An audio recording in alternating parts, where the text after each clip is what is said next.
Hey there. Sorry to be a couple of minutes late there. A little trouble getting set up, but I am here and ready to go with another installment of Chuck's Captivating Chat, the October 28th, 2024 edition. 8 days until Election Day, and I'll talk about that a little later. Hey, Ward, thanks for joining me. I'm going to give people a chance to join aboard before I get into some of my heavier topics. So I'll just talk about, well, right now, what's more general than the weather here in LA? It's finally starting to feel a bit like fall. Now, to most of the country, if I say it's getting into the upper 60s, like my friend Pam and up in British Columbia, this would be like a tropical heat wave to say it's in the upper 60s. But for here, that's a cool down after only a month ago when it got up to, I think, about 109 here in Los Angeles. Oh, yeah. You know how I love the heat. I'm being very facetious there. I'm one of those strange people who actually loves when it gets cooler and actually like winter weather. It's your word, Ward. What's that? Quite a mouthful. Have the leaves changed? You know, there are parts of Southern California where if you look really hard, you'll find some leaves changing color, but typically, no, the leaves are not changing here, or if they do change, they change brown. You know, this is the land of perpetual summer. And for many, that's their idea of paradise. It never has been for me because I've always loved winter. But I came to LA 39 years ago for other reasons. But I knew when I was moving here, I was going to be making sacrifices like no more snow in the wintertime, things like that. And thankfully, it turned out fears about earthquakes were no big deal. I've been through many, many, many earthquakes in 39 years. And as you can see, I'm still standing. So it's been greatly over exaggerated. Just busy as usual, working on my things for Dr. Whimsy Anderson, working on another project I'll get to in just a bit. But, I was just thinking once again, a year ago when I first started doing these live streams, I'd spend like 4 or 5 hours beforehand obsessing and fretting and being nervous and, oh God, it's almost 5 o'clock and I go on. Now I'm like, what time is it? Oh, okay, a couple minutes. I need to do my show. All right, just get on here. Because I quickly came to learn that this is just like a giant Zoom call out to friends. And I just love it when you all join me. And like, Ward, how are you doing right now? How is it where you're living in your neck of the woods? Let me know.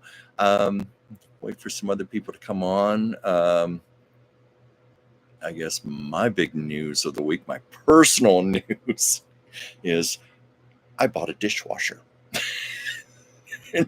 Which may not seem like a big deal, but I live in a little tiny apartment, little tiny kitchenette, hence et, kitchenette. And I never thought it'd be possible to have even a portable dishwasher. And I moved here because I love the charm of it. It was built in 1941, beautiful crown molding, hardwood floors, French windows, fireplace. I love this little apartment and all the character. But because it's a 1941 apartment building, the electrical wiring is 1941. I don't know if they've ever updated it, but I have to be so strategic in what appliances I turn on. Like, for example, if I run the air conditioner, I know I cannot run my toaster or my coffee maker at the same time, so forth, so forth. So I just didn't think it would be possible to have a dishwasher here. What's that word? But ever hear about how a society woman invented the dishwasher because she was sick of servants breaking the dishes? Well, no, I haven't heard that story, but I got to tell you, I get tired of my servants messing up my things, breaking my dishes. Oh my goodness, it's so hard to get good help these days. No, that's interesting, Ward. I should look that up, or maybe you could share a little more about that.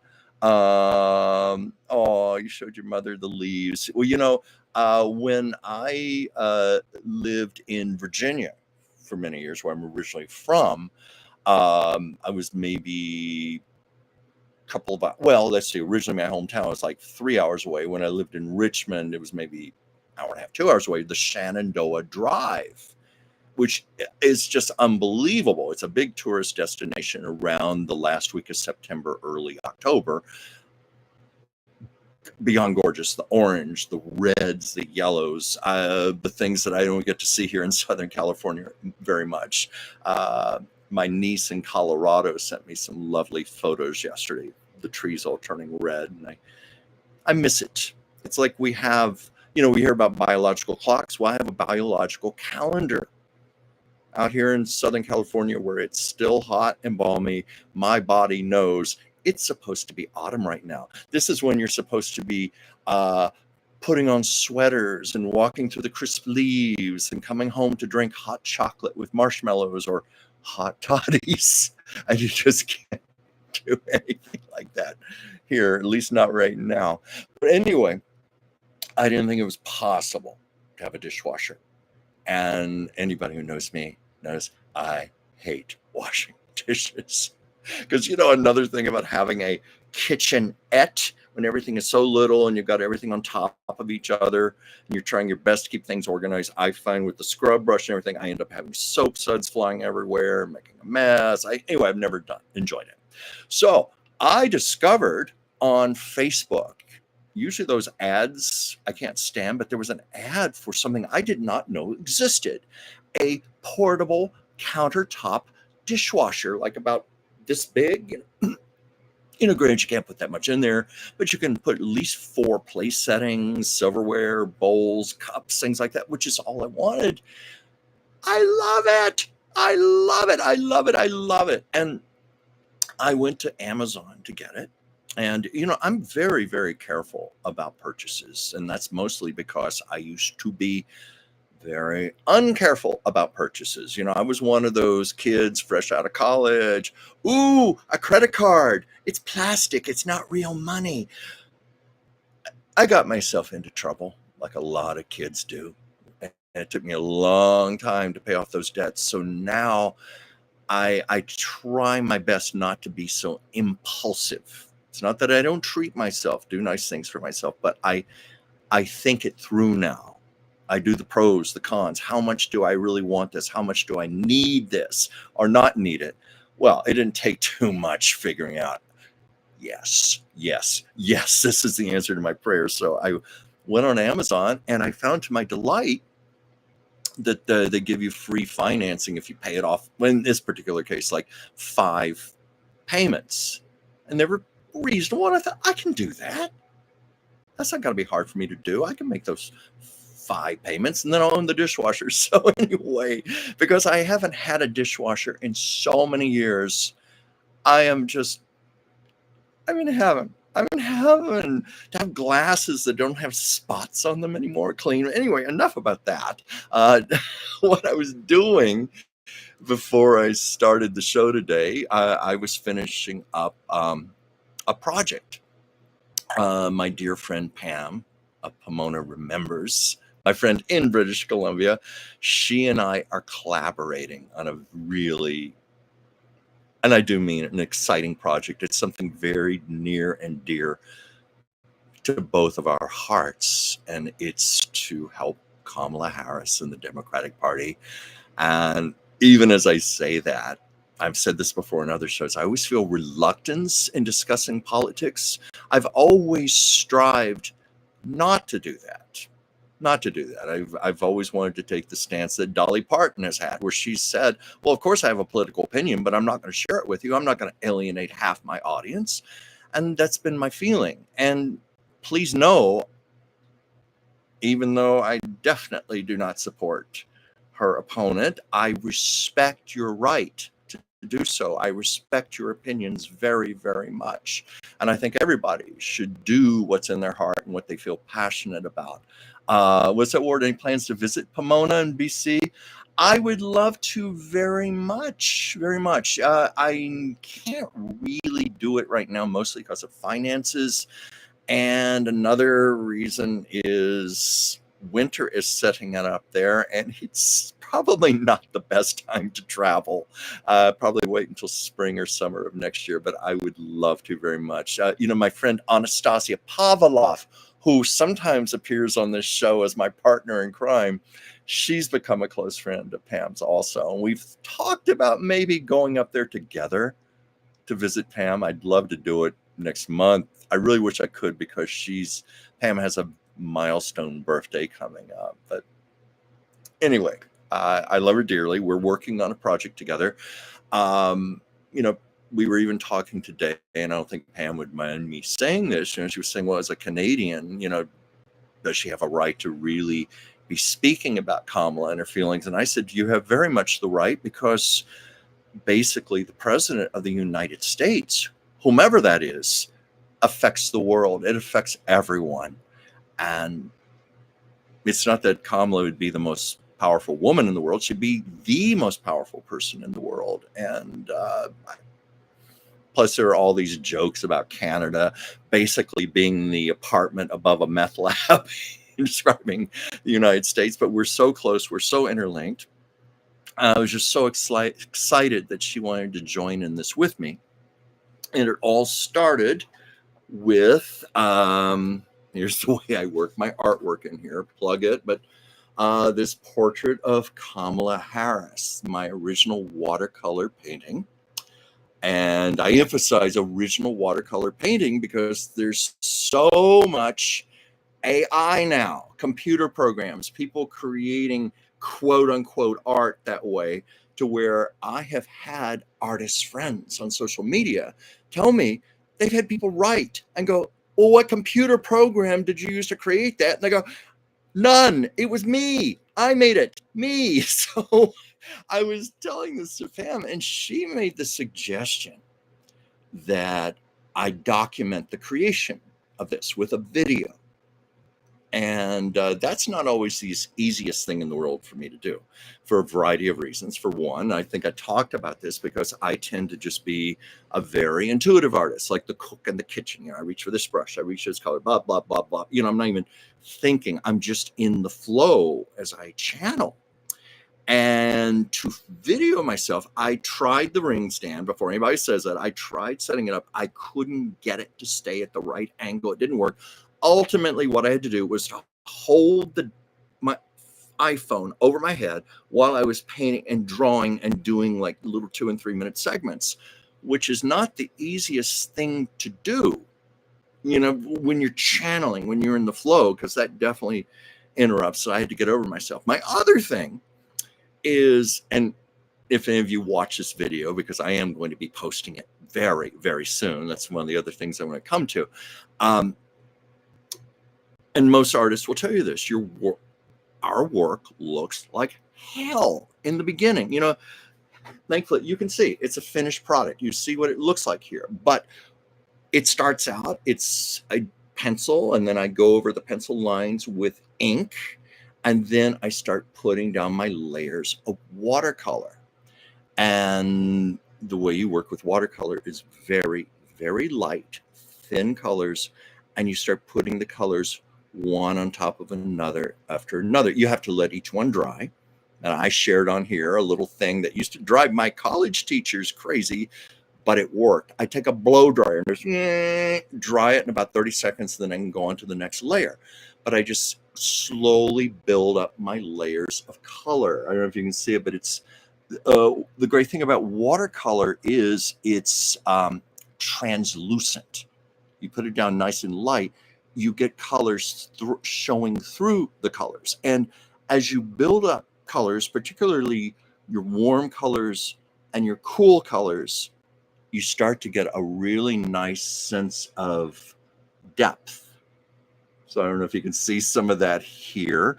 And so it was exciting for me to be able to show that in my video. But at the same time, it's that apprehension where I hate showing my work in those beginning stages because it looks awful in the beginning. It looks awful. I have had people go, oh, that's not very good. Ooh, Oh, you're messing it up. What are you doing there?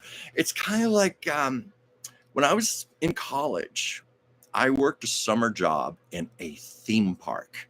King's Dominion, just I think 20 miles north of Richmond, Virginia, as a portrait artist. And we had to wear the berets and smocks. We were paid crap wages, and we had to do pastel portraits all day long, which that's not my favorite medium. I don't like it because it's very messy, all that dust everywhere, and it gets all over your hands and stuff. And of course, when you're outside in the hot sun, because it was typically in the 90s every day, and that part of the world is very, very humid. So I'd have like chalk dust all over me, and I'd be sweating and yuck. But anyway, the job required us to have our backs turned to the easel while we were drawing the subject, and crowds would stand around watching us create. And of course, as I said, they look awful in the beginning. So I'd have people going, and the person would hear this. Well, he's not very good, is he? Ew, he doesn't know what he's doing. To where the subject would turn to me and go, I just heard them say it's not very good. And I'd say, please, just be patient. Let me do my job. I know what I'm doing. And anyway, I do know what I'm doing. So I should check my comments here, Ward. You should have it fastened maybe I should have it fastened to my forehead like a flashlight. That's an idea. Oh my God, that would drive me crazy. Plus, I'll share this with you. My training as a naturopathic doctor's assistant. And when I used to be in the health industry, we used to do hair tests where you put the strands of hair on a little machine, like an MRI machine, and it would send the results to Germany and then come back with a full profile. And one of the things it read were things like radioactivity, cell phone transmissions, that type of thing, and how it was damaging our cells. And it was really shocking, the stuff that was coming back on those tests. So I don't know that I want to put a phone right on my forehead, right next to the frontal lobes of my brain. Maybe it wouldn't hurt for a little while, but when I do a piece like this has something like 20 hours in it. That's a long time to have a phone on my forehead, but I might consider that. Was that near Williamsburg? Not real. Well, kind of a yes and a no. But Williamsburg is, if I remember correctly, like an hour and a half, 2 hours south of Richmond, where the Shenandoah Drive is like 2 hours north of Richmond. So you're talking kind of close, but not close. Hi, Wendy. Thanks for joining us. And I got Ward and I got Wendy here, and maybe others will come in. So anyway, this is what I'm doing. The first thing I did was document it, and it was Pam's wonderful suggestion. And part of that came out of my complaint about artificial intelligence, computer programs, where people are now starting to think we artists don't do this by hand anymore. That's how it's done. And that's like, no. This came out of my heart. This came out of my soul. This came out of me. So I have video actually documenting my hands, painting it, drawing it, and you get to watch the drawing come together. And over that, I recorded some audio just explaining my process, my technique of creation. When I did that about a year ago, I did that with a portrait of Judy Garland. And that's actually one I need to rework, because I did do that a year ago and it was my first. It's primitive. There was some really bad problems with the sound. So I'd like to, at the very least, re-record the soundtrack for that. And because I was telling a lot of really great Judy Garland stories, so I was creating the piece. Wendy, A is my kryptonite. Yes, I don't like it because I'm a writer also. I'm a writer and an artist. And I take tremendous pride in what I do. I take joy in my blood, sweat, and tears that go into a written piece or an art piece. It's all me. It's my soul. And when I see people going on things like, what is it, Chat GPT and things like that, oh yeah, Wendy, you're an artist, so you understand. Yes, it's very upsetting. A year or two ago, I wasn't quite so concerned. I thought, oh, come on, nothing can take the place of the heart and soul of a human being, a real artist. But we're watching it get more and more sophisticated, especially like when people such as myself post my artwork online. Inevitably, all of this gets fed into this whatever giant AI machine or something, and it starts getting more sophisticated and taking bits and pieces from all of us. So I wonder where it's going to be even a year from now, 5 years from now. I just feel like it's a personal crusade on my part to try to educate people about this by making more of these videos, showing how I make my art, proof it's human. Now I don't know how to prove that with my writing, but I've got a friend right now. She's writing a book and she's using Chat GPT to do it, and I'm like, all right, I'm going to respect an individual's right to work any way they want, but as Wendy, AI is my kryptonite. Thank you for saying it that way. Yeah, it cheapens the trade. Or I have tough enough time dealing with legitimate intelligence, much less artificial brains. Artificial stupidity. Yeah, I mean, it's a double-edged sword. I don't know if some of you saw the special Oprah Winfrey did. I guess it was about a couple of months ago, talking about what a double-edged sword it is, how it can be used constructively, but what worries me, I'm old enough. I'm old.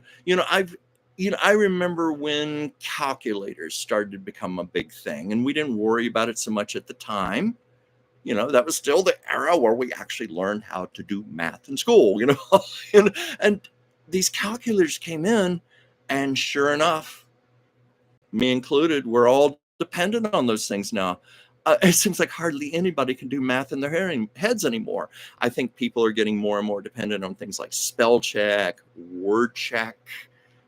It's nice as an assistant, but it's very easy to get lazy with those things.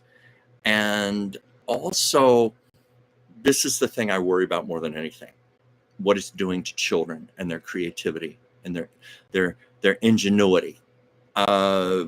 People tend to, I'm not saying everyone, but there are people who put down artists. They don't think what we contribute is that important. And my argument has always been the arts, imagination, creativity that goes into this. This is what fuels science, medicine, engineering, law. Anything, you have to have creativity and imagination as a base. And it worries me when I see children with tablets in their hands, phones, video games. When I was a kid, I had, yes, it makes me sound old as hell, but Lincoln Logs, Legos, the box with the 64 crayons in it, coloring books. That some say, well, it keeps kids from getting bored. Well, you know what? I was a bored kid, because I grew up in a tiny little town I frankly did not identify with. I didn't have a lot of friends. I was, not to go into it, but I was bullied, picked on a lot as a kid. So I tended to be to myself. And I learned to develop my creativity. I learned to develop my imagination, because that was all part of just being my own best friend and entertaining myself.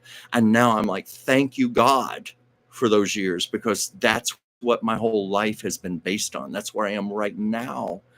And I worry that children aren't going to get to use that part of their brains, that use that part of their soul, their imagination, if AI becomes too common. And I just think it's going to cause, it's like muscles that atrophy when you don't use them.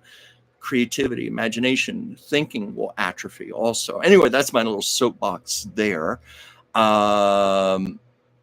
Yeah, Wendy said robbing kids of the ability to create on their own and think for themselves. Yeah, I agree, Wendy. I had to use my own brains to give my stuffed animals dialogue when I was a kid. Me too. God, I used to do that too. And remember, and also my neighborhood, we had a lot of girls in our neighborhood. So all the girls wanted to play house. you know? And for me, who wanted to later go on to pursue acting, improv, that type of thing, I realize now that was a good foundation for me, because it invariably fell to me to play the father, the husband, whatever. We played house, but it was role playing. It was creating characters. It was creating situations. I love that. Yeah, Ward. Yeah, art is so necessary. So necessary. So sorry to get off on a tangent here. I'm told that's a sign of ADHD to go off in different directions, but that's also typical of artists. But anyway, I'm getting back to making a video of Kamala Harris and of my art, my creation of the portrait of Kamala Harris, I should say, with the narration. So Pam inspired me to do that, and we put that together. She is very gifted with making videos, voiceovers, one of the most creative people I know, and it's just a privilege to know her and to work with her, but to work on a project of such meaning. So we did this. We've got that one video, and then Pam took the video and made little 2 and 3 minute segments where she speeded up the video. So you're going to see like 20 hours of progression compressed down to about 2 minutes. If only I could work that quick for real. Oh my God. But what she had me do, I went out and I did a massive internet search, YouTube and so forth, to find inspiring moments from speeches of Kamala Harris that define who she is and hopefully why I feel we should vote for her. So that took a few days to do, but I gathered together all these wonderful little sound bites. She married those sound bites with the video by increasing and decreasing the speed of it and syncing it all together. She did a marvelous job. And before I got on here today, I had to type up a lot of descriptions to go for all these, and I've got them all on my YouTube page. I just haven't made them public yet because we still have to do some final tweaks on there. But I do want to say something else I'm very, very proud of, and this is another reason we're trying to get these links up soon. Well, first of all, we've only got 8 days, but I have something I've been very active with this election. I've mentioned before, I've done volunteer work for the Democratic Party. I wrote out over 100 handwritten postcards. When I went to the Democratic headquarters, I asked them, do these really work? And they said, yes, because nobody handwrites anything anymore. So it gets automatic attention when people get a postcard in the mail and they see someone has taken the time to write it out by hand. So they would give out packets of 25 cards with a list of addresses. I different criteria there, I guess, like undecided voters or people still needing to register. I don't remember. I just took it on faith, took the addresses, and they had different states to pick from. I did Nevada, I did Florida, and they also gave a little script to follow.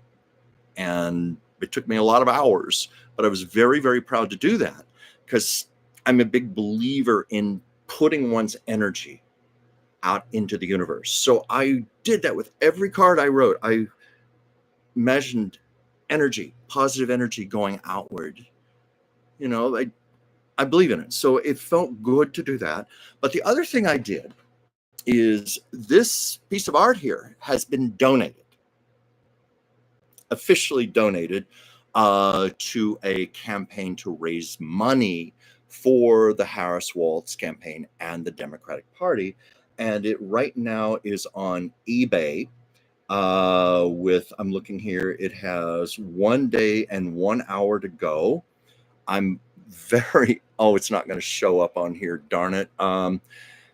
If I were a little more savvy, I would know how to type it to appear on the screen here. But it's on eBay. It's listed under a group called Cartoonist for Kamala. I mean, obviously, it's not just cartoon work, but it's all one word, Cartoonists, the numeral 4, Kamala. And it's on eBay. It's listed as original hand-painted watercolor portrait of Kamala Harris by Chuck Dransfield. I'm so excited. It's up to 2 bids right now. It's already up to $250. I'm hoping it's going to go up a lot higher tomorrow. And this does not benefit me in any way, shape, or form. This is all for the higher good of the Democrats and the Harris campaign. And I could not be more proud to be a part of this. And forgive me for not being able to type this on here, but I will read the number. It's 1-867-4 6417025. That's 1-867-4 or just type in original hand-painted watercolor portrait of Kamala Harris by Chuck Dransfield. And it's on the site Cartoonist for Kamala if you are interested. I think it's going to go for a good cause, and I'm just so excited to give of myself because, well, like any of you who are artists out there, we put our hearts and our souls into our work. We put a lot of energy into something like this. I put a lot of love into this. So I want to see it bring love where it should go. I wish my handwriting was legible. Mama's is copperplate, but mine is hieroglyphics. Well, one of the things they told me at the headquarters, they said to be sure to print the cards out, not cursive. So that really, really slowed things down. I think it took me a cumulative total of about 12 to 15 hours to write all those cards out and then get them off to the post office. But I couldn't stay complacent this year. I just think there's way too much at stake.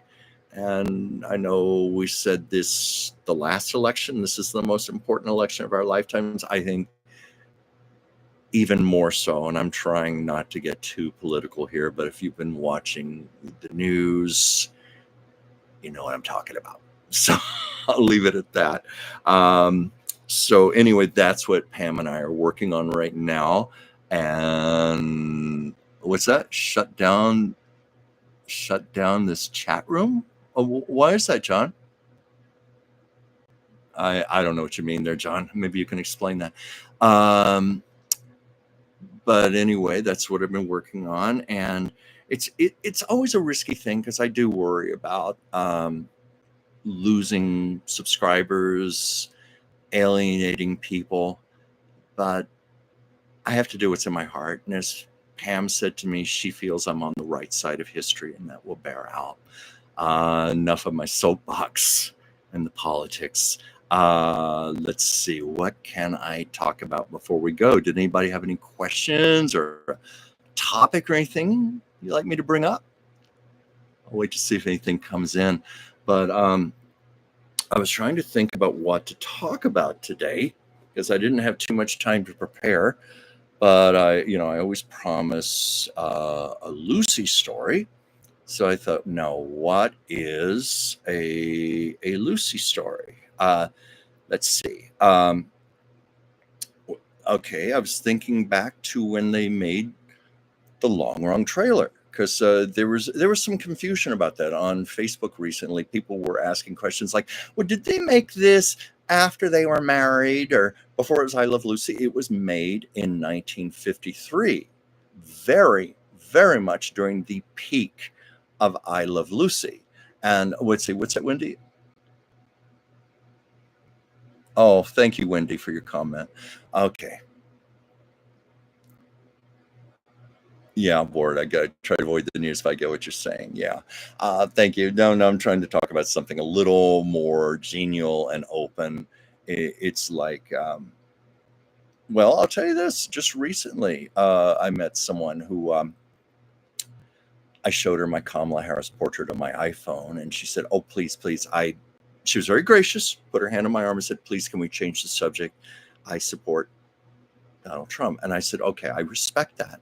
But then I pulled up a picture of Lucille Ball and I said, "Now, everybody loves Lucy. I think that's something we can all agree on." And she said yes. So anyway, the long trailer was made in 1953 on the summer break between the second and third seasons of I Love Lucy.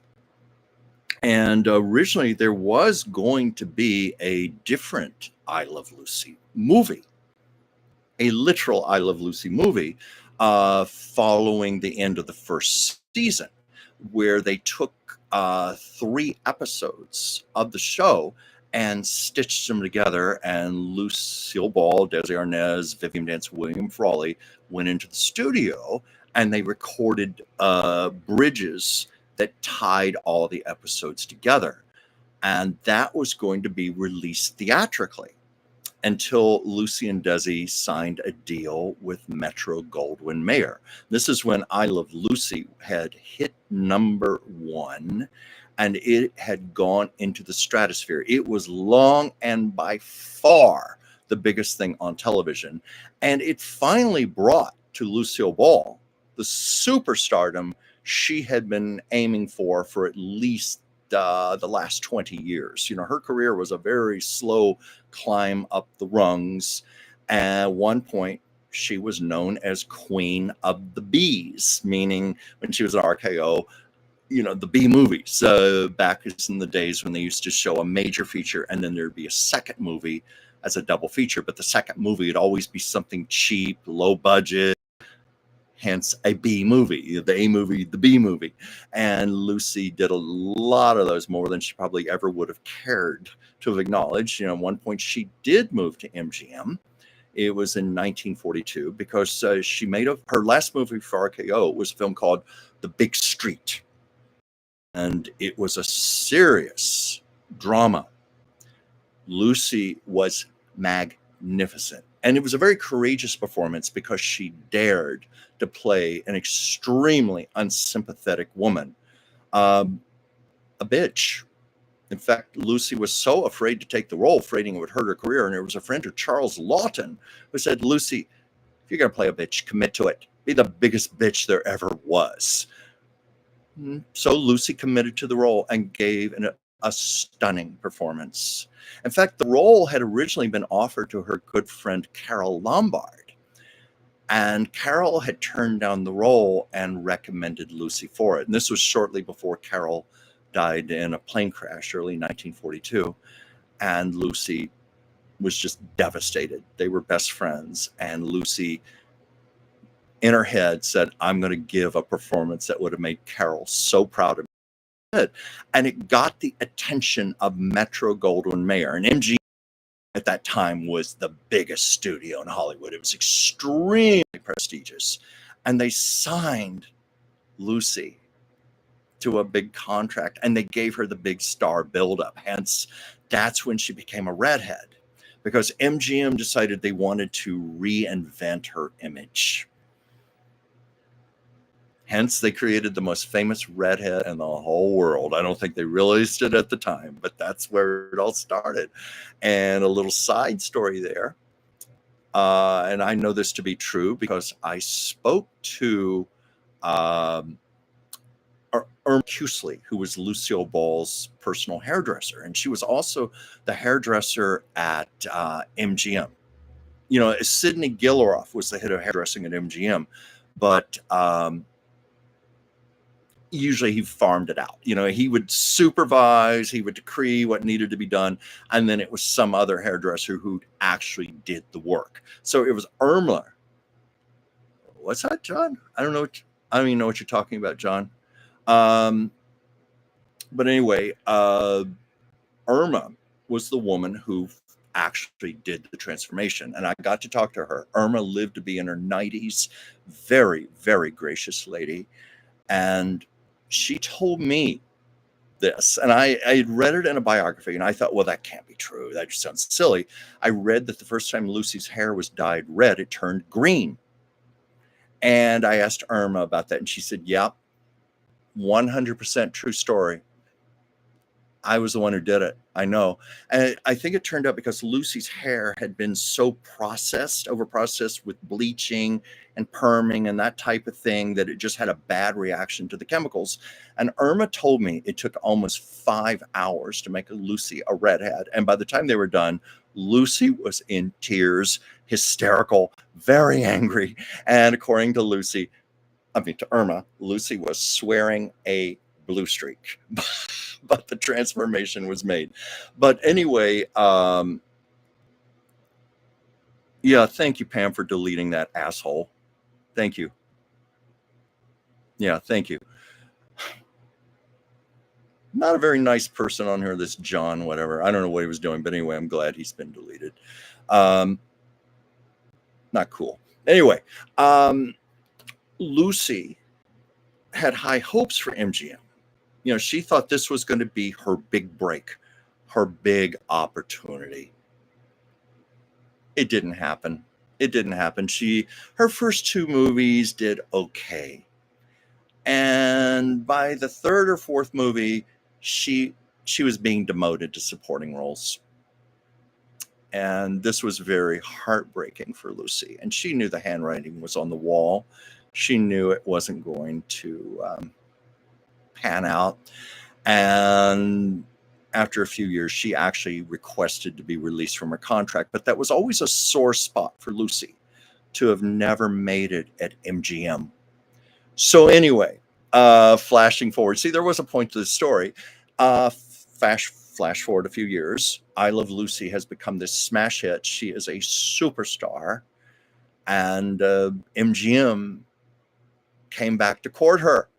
And now it was a very different story. It wasn't the fledgling contract player at RKO. It was the biggest star in Hollywood, and they wanted her services. They wanted her and Desi to co-star in a big budget Technicolor widescreen movie. And so I was talking about how there was originally going to be an I Love Lucy movie, but it was just going to be the thing where they stitched the episodes together with the bridges. So that movie got put away in a vault where it was lost for many, many years. That's another story I can talk about how it's found. Anyway, maybe I'll tell it later, but the movie is now on DVD. And also in the I Love Lucy box set of DVDs, they have the I Love Lucy movie in there. So you can see it. But keep in mind, you're watching 3 episodes from the show. So it's more interesting to watch the bridges. But anyway, Lucy and Desi were thrilled to have their opportunity to make this big movie with MGM. And because they were so prestigious now, they were such big stars, they even had director approval. And Lucy requested Vincent Minnelli, the biggest director at MGM. And Vincent Minnelli was delighted. He wanted to work with them very much. So that's how they got Vincent Minnelli to direct the movie. And it's just reminding me of a posting I had on here once. I do a lot of videos. I have about 700 videos on my channel. And 98% of the time, 99%, I get positive feedback, very nice comments. This was the one time I got some really mean, nasty comments. And I was shocked. I was just shocked. I thought it was so unwarranted. What's this? I'm just looking at some comments here. Hey, Pam, had a little feeling to come and check in. Yeah, thank you for joining. Well, Pam, I'm just glad to hear you on here anyway. I was talking about you earlier and the wonderful things you've done to help me with the Kamala Harris project. And yeah, hold it up again. And Pam, I don't know if you heard, but I already have 2 bids on eBay for it. I mean, I don't personally have the bids. It's the site that's doing this for the charity, but I'm just so proud of that. But anyway, I got really nasty comments. People calling me a liar, accused me of making up stuff. And what it was Jim Brochu's book, Lucy in the Afternoon. I know Jim Brochu. I know this was accurate. And it was all Lucy's own words, things that she had told him. And according to Lucy, Vincent they got close with Vincent while they were making the Long Long Trailer, and he was in a quandary over what to do with Liza, who was, I think, about 9 years old, 8 or 9 years old at the time, because he had to go to Europe for a long period of time to make Lust of Life with Kirk Douglas, the movie about Van Gogh. And Vincent just did not feel that Judy Garland at the time was in a state where she could take care of Liza. God bless Judy. I love her dearly, but her drugs, her alcohol from time to time could be a problem. And so I wasn't insinuating anything. I was just writing what Lucy herself said. She said to Vincent, according to the book, why don't you let Desi and me take care of Liza while you're gone? And Vincent was so grateful. And according to Lucy, they took care of Liza for about 9 months. Actually helped raise her along with Desi Jr. and little Lucille Arnaz. And I couldn't believe the comments. People were vicious. Like I was attacking Judy Garland, and people were saying, well, how did she make A Star Is Born then if she was in so much trouble with all drugs and booze? And well, I had to start to answer people and say, you have to understand, they had a lot of production delays and problems making that movie precisely because of that. And she was under a lot of pressure, a lot of anxiety. The woman did the best she knew how to do.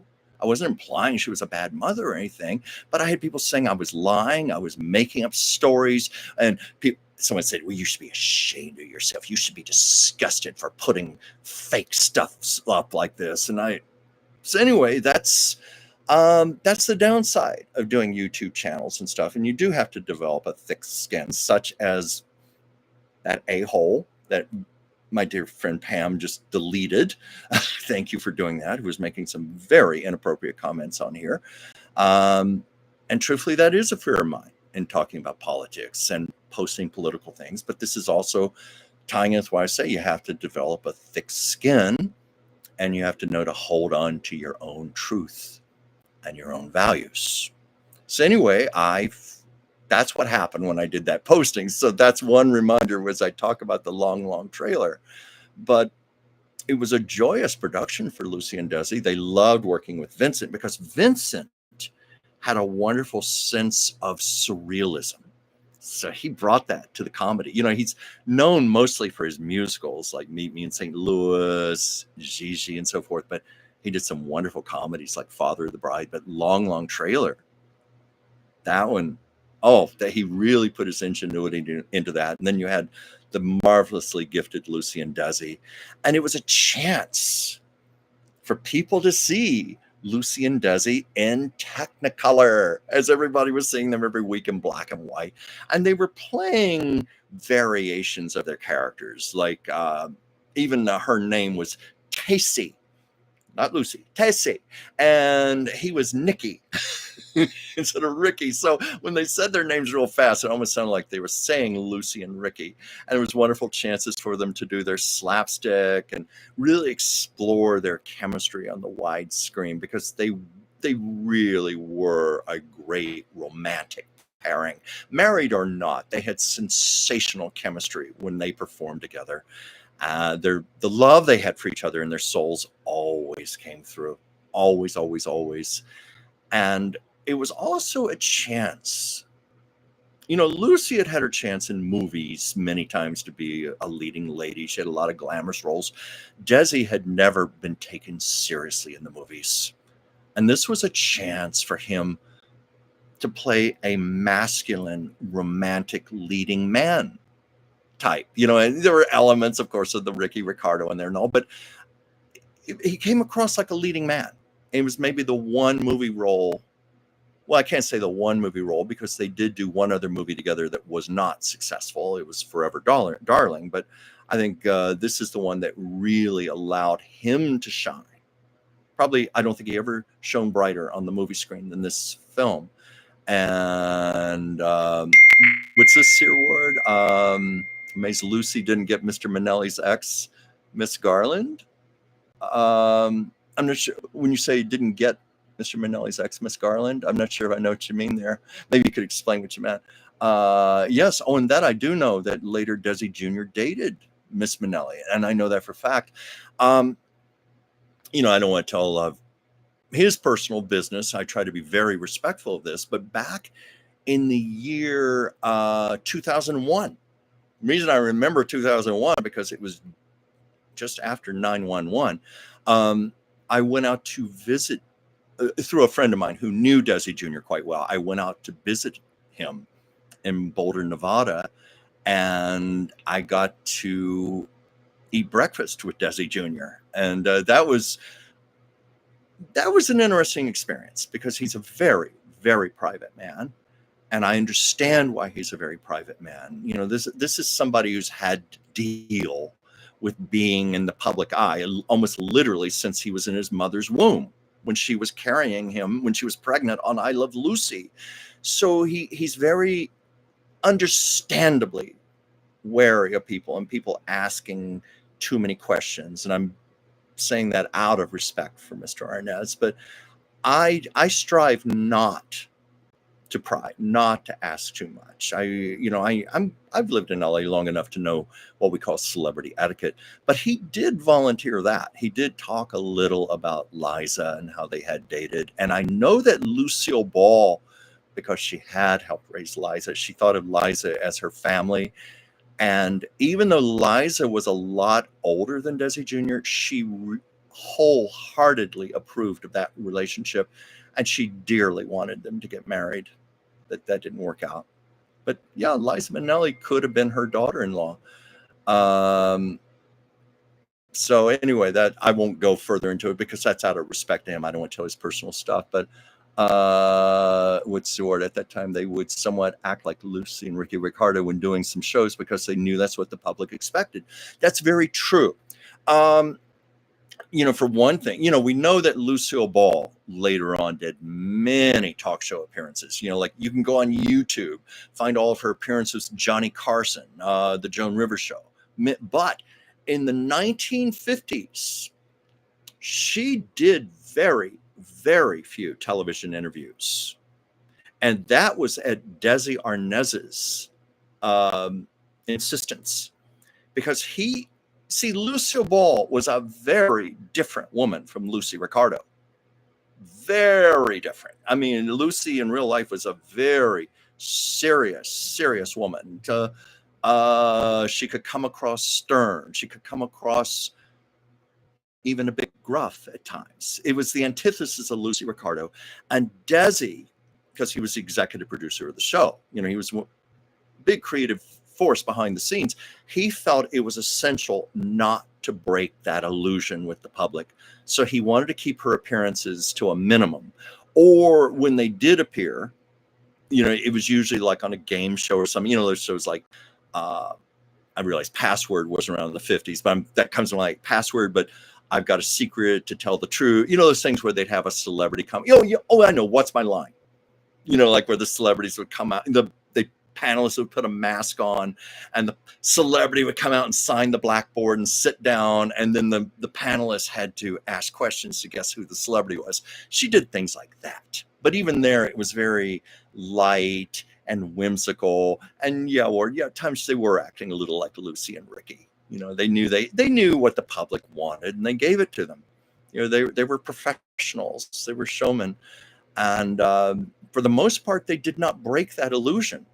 Wouldn't it have been great for Judy to have been with Lucy Ricardo on that show? Oh my God, yes. Because Lucy and Judy were friends. They went back to MGM during World War II. They used to sell war bonds together. Those tours to raise bonds for the war.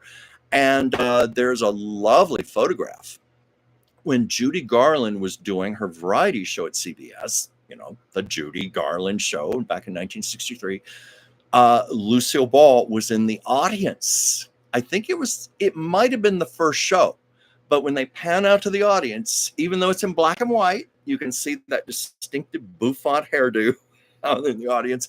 But there's a wonderful photograph, and if I'd known I was going to talk about this, I would have it here to hold it up, of Lucy and Judy after the show. They both have cigarettes in their hands, and they're they're laughing, and you could just see how much they adored each other, and the chemistry was there. So yes, I wish they could have worked together. That would have been amazing. It just, it's one of those lost opportunities. It's like I've talked before on here about how George Burns and Gracie Allen were supposed to have done an episode of I Love Lucy, and to me, that's such a shame. We never had the chance to see Gracie and Lucy together. Lucy's dear friend Buster Keaton, who actually came to visit the set of I Love Lucy. There are photographs documenting this fact. Buster Keaton is the man who personally mentored Lucille Ball. When they were both at MGM in the late 40s, his career was in the dumps. Her career was in the dumps. They weren't working, so they would hang out together.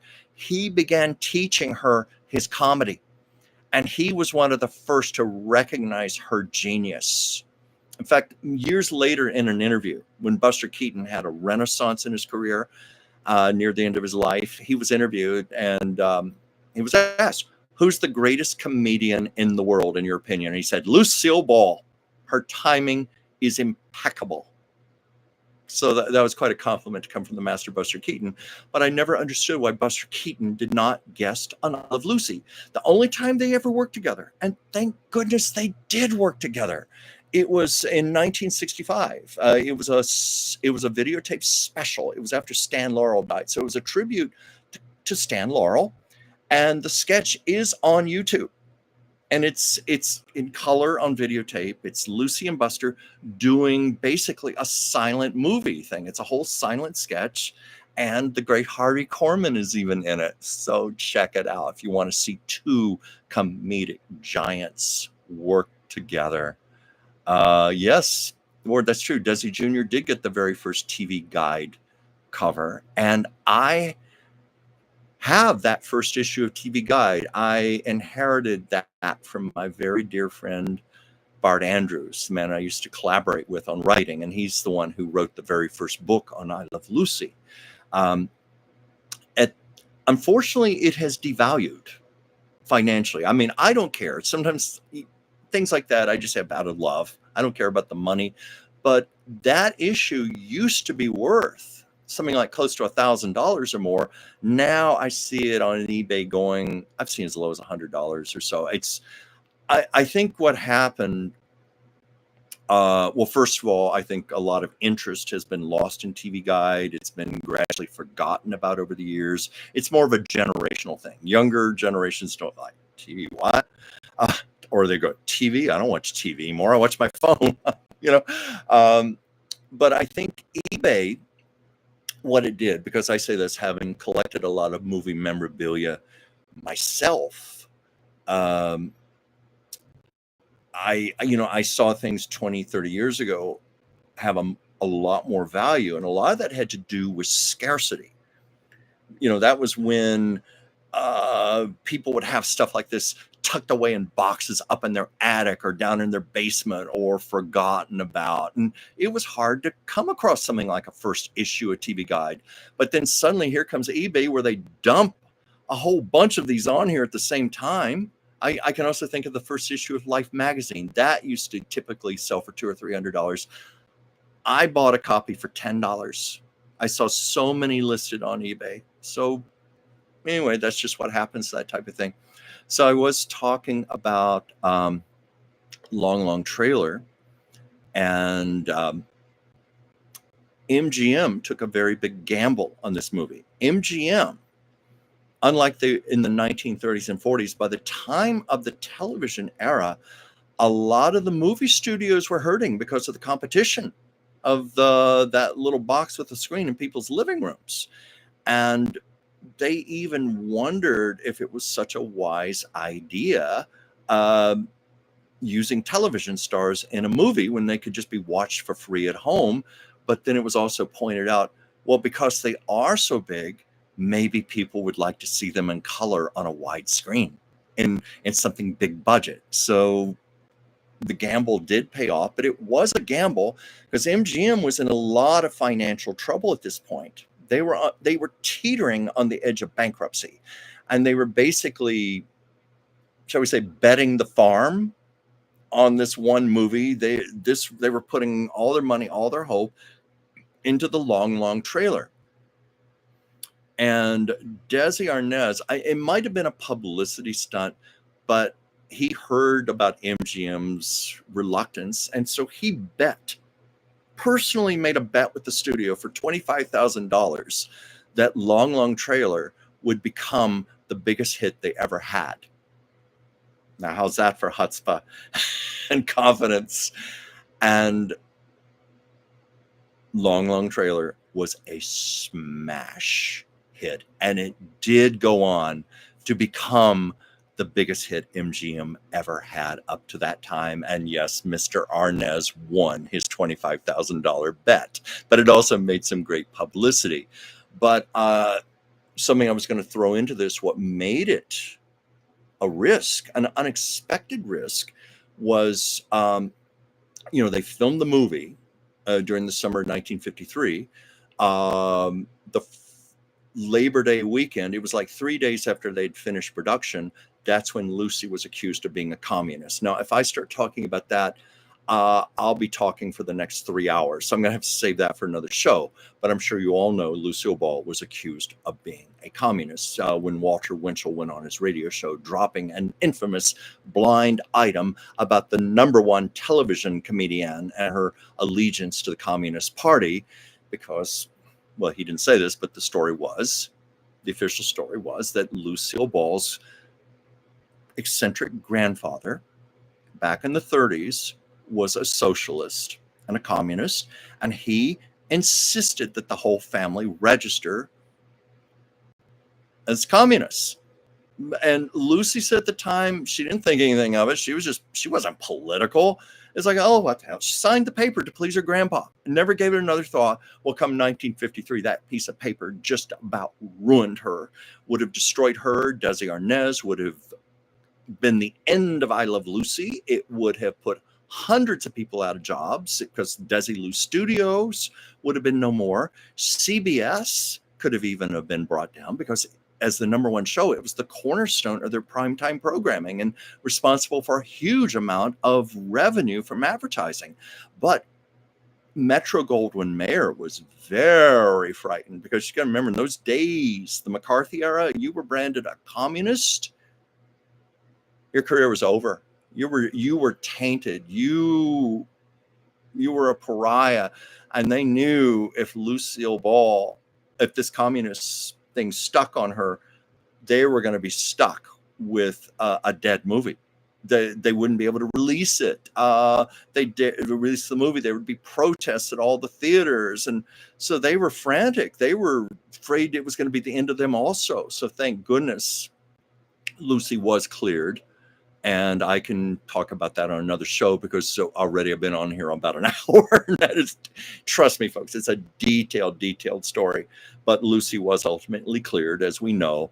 Long Trailer was released a few months later and became the biggest hit up to that time MGM ever had. So anyway, but yeah, Wendy, as you said, you were blackballed in Hollywood. That's exactly what happened. And I have spoken with people like the late Marcia Hunt, who lived to be 104 years old. I was so lucky to talk with her once, and she was blackballed. I also spent time talking with the actress Lee Grant. She was blackballed.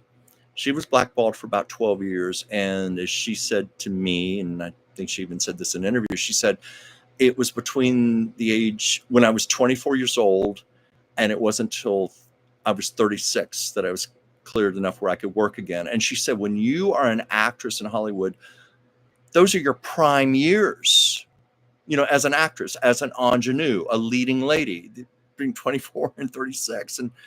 But she did go on to win an Oscar, a Best Supporting Actress, many years later for Shampoo. And she did have a career resurgence, thank goodness. But I've talked to people who were just ruined. I've talked to children of parents who were blackballed and told of how they lost their homes how heartbreaking it was to see their mother or father lose their livelihood and how they'd have to move in with other relatives or something. But that's another topic. I could go on and on about this. So I thought after talking about politics beginning the show, I'd throw in a nice story about Lucille Ball. And just about, well, I have completed my hour here. I've been averaging between an hour and a half. But tell me before I go, would anybody like to bring up something or ask a question, topic, anything I haven't addressed or you'd like me to expand upon? Let's see. I'll just wait to see if anybody comes in. Otherwise, I am going to sign off and I'm going to get back to work on my project, trying to get all these descriptions done and get these videos posted. And hopefully I won't have the negative commentary like that gentleman who decided to come on here and troll me a little bit. I want to thank all of you, all my friends who do come here on a regular basis. It means very much to me. I take none of you for granted. I look forward to this coming on here each week. And also, please watch me tomorrow on the other show I do, Taco Tuesdays. And that is on the channel The Oracle of Whimsy with my dear friend and great mentor, Dr. Whimsy Anderson. And on that show, we do get really political and we do talk about current events and so forth. And that's partially why I thought, well, I might as well talk a little here since it's hardly a secret. But we'll see. We'll see what happens when I do some political postings. And these are on behalf of Kamala Harris. We'll see. I'm testing the waters here. But I just thank you all for joining me. Join me tomorrow for Taco Tuesdays. That's TWO Tuesdays. Whimsy's little play on that. And I hope you have a marvelous week. And whomever you support, please vote. This is a very important election. And maybe you voted already. I've cast my vote on Saturday. My votes, I should say, on Saturday. And we've got 8 more days. It's going to be a nail biter. Yes, Wendy, it's good chatting with you too. Thank you for being here, and Pam and Ward. And thank you to all the people who join after this plays, after it's live. And I'll see you next week, same time, same place.